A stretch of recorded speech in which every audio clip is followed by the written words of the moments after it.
नमस्कार. आज आपण चीज केक बनवणार आहोत आणि त्यासाठी बघा मी हा ऑनलाईन ट्रे मागवला चीज केकचा. त्याच्यासाठी नाही असं भांडं लागतं आणि केक उघडताना आहे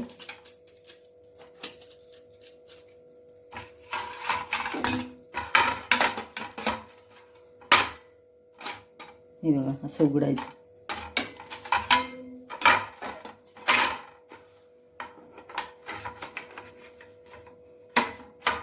हे बघा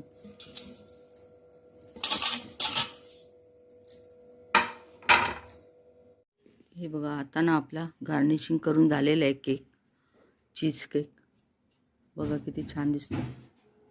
तर आता आपण हे केक कटिंग करून घेऊया.